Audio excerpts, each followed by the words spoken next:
السلام علیکم ورحمۃ اللہ وبرکاتہ نحمده ونصلی علی رسولہ الکریم اما بعد۔ آج کا سبق سن لیجئے۔ آج کے سبق کی سرخی ہے سخاوت سے دوستی کیجئے، پارٹ نمبر 65۔ سلسلہ وار قصہ حضرت ابو ایوب انصاری رضی اللہ تعالیٰ عنہ کا۔ حضور صلی اللہ علیہ وسلم تشریف لے گئے۔ ابو ایوب جو ہے یہ تو باغ میں چلے گئے تھے، ام ایوب موجود تھی۔ ام ایوب کو پتہ چلا کہ حضور صلی اللہ علیہ وسلم تشریف لائے ہیں اور ابو بکر بھی ہیں، عمر بھی ہیں، ان سے بڑے لوگ کون ہو سکتے ہیں بھائی۔ فوراً جو ہے دروازہ کھولا اور کھجوریں اور پانی وغیرہ رکھا، اور پیچھے باغ تھا، وہاں سے زور زور سے کہا کہ یا ابا ایوب، یا ابا ایوب، جا رسول اللہ، جا رسول اللہ۔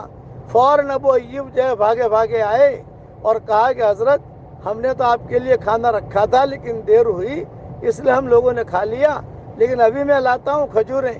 الگ الگ قسم کی کھجوریں ابو ایوب انصاری نے لا کر رکھی، اور کوئی چیز تھی اسے ذبح کیا، اور ذبح کر کے اپنی بیوی کو دیا، اور بیوی کو کہا بھی اسے اچھی طریقے سے تیار کرو اور روٹی بھی تیار کرو، تمہیں روٹی بنانا بھی اچھا آتا ہے اور تمہیں کھانا پکانا بھی اچھا آتا ہے۔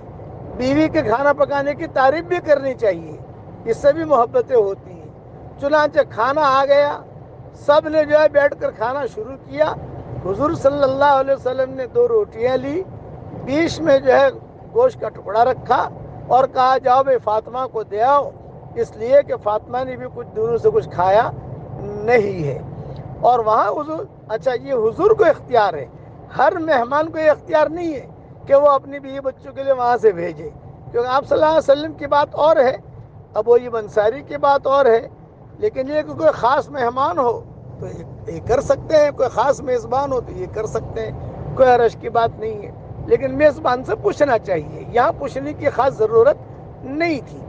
اب کھانے پر بیٹھے تو حضور صلی اللہ علیہ وسلم نے فرمایا کہ دیکھو یہ رطب ہے، یہ بسر ہے، اور یہ فلاں کھجور، روٹی بھی ہے، گوشت بھی ہے، یہ وہی چیز ہے جس کا قیامت کے میدان میں حساب ہوگا۔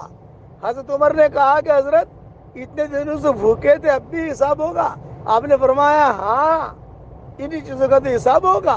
پھر حضور صلی اللہ علیہ وسلم نے فرمایا کہ دیکھو تمہیں ایک دعا بتاتا ہوں، کھانے کے بعد اگر وہ دعا پڑھ لو تو جو ہے اس کھانے کا حساب کتاب نہیں ہوگا۔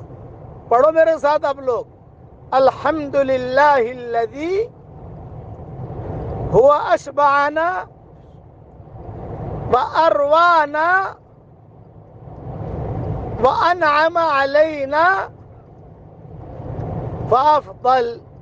کھانے کے بعد کوئی یہ دعا پڑھ لے، الگ الگ جملے آتے ہیں، تو انشاءاللہ اس کھانے کا حساب نہیں ہوگا۔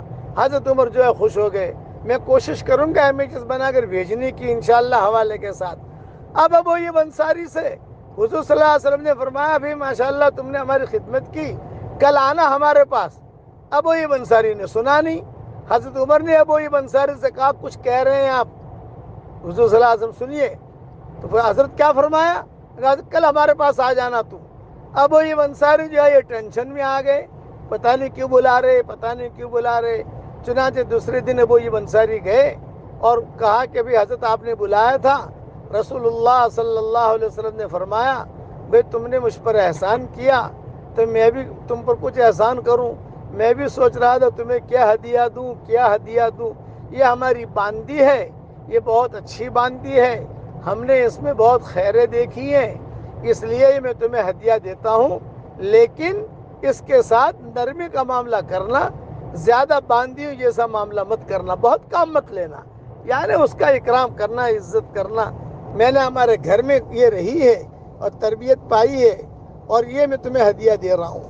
ابو ایوب انصاری کہتے ہیں وہ باندی لے کر میں آیا، لیکن اب تو حضور صلی اللہ علیہ وسلم کی باندی اور حضور نے دی، اب میں کیا اکرام کروں؟ تو راستے میں سوچتا آ رہا تھا، اتنے میں یہ دل میں آیا کہ میں اس کا اکرام یہ ہے کہ میں اس کو آزاد کر دوں، بس یہ اس کا اکرام ہے۔ چنانچہ ابو ایوب انصاری نے اس کو آزاد کیا۔